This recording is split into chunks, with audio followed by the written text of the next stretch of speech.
Vítajte v záhrade. Dnes si spolu pripravíme grillované kuracie krídla s petržnovým pestom. Tak sledujte a grillujte.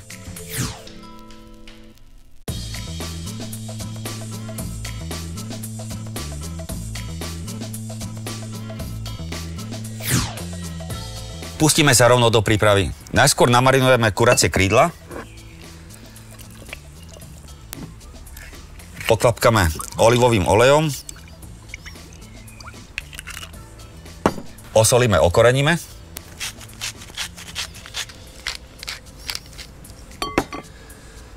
Posypeme citrónovou kôrou. A takisto čerstvým tymianom.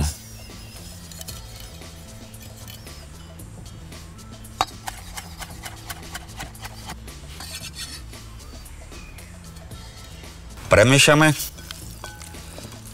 tak aby boli rovnomerne ochutené. A kuracie krídla máme namarinované. Dáme na rozpálený grill.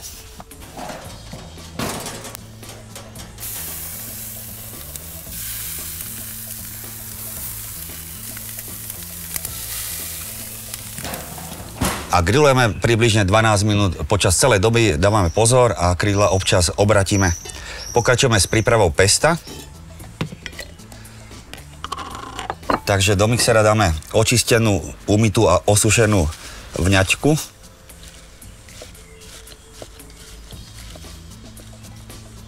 Prisypeme orestované mandle.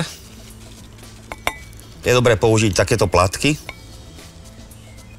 Ďalej pridáme struhaný parmezán, ktorý si samozrejme nastruhame.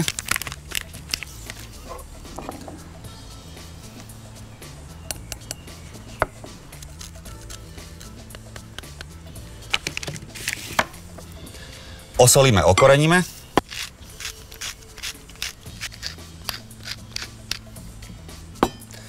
Pridáme citrónovú šťavu. A zalejeme extra panenským olivovým olejom.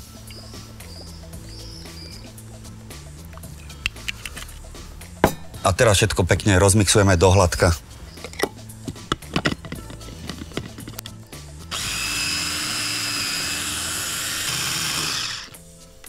Výborne, pesto máme hotové. Poďme sa pozrieť na krídla. Krídla obratíme.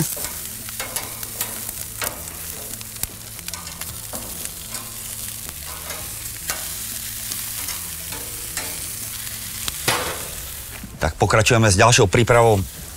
Nakrájame si čabatu na plátky.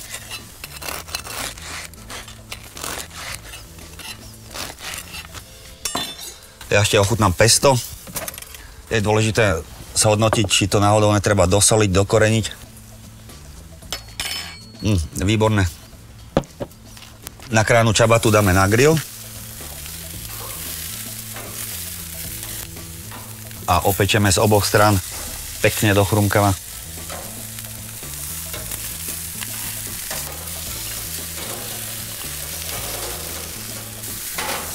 Čabaty máme pripravené.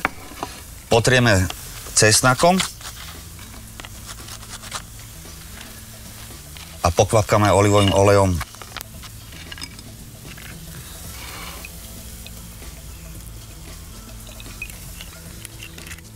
No a poďme sa pozrieť na krídla, mali by byť hotové. Vyzerajú výborne. Stiahneme z grillu.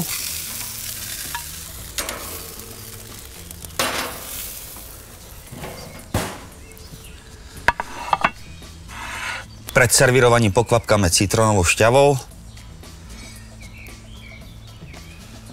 olivovým olejom. Takisto si ešte ochutíme šalát.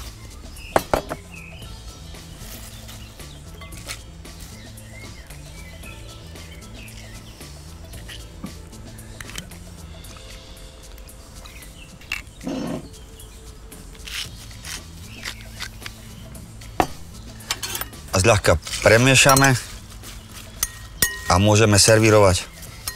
Tento raz na servírovanie použijem dosku. Šalát naberieme do misky.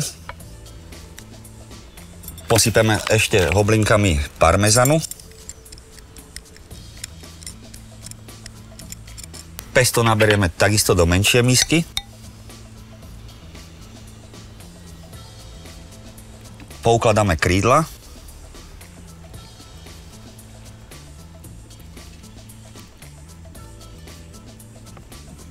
A opečené čabaty. A máme hotovo. Verím, že sa vám grilovačka páčila. Radi si to skúsite pripraviť aj vy doma v záhrade. Prajem vám dobrú chuť. Tento vynikajúci recept, ako aj ďalšie, nájdete na našom YouTube kanáli. Prihláste sa na odber.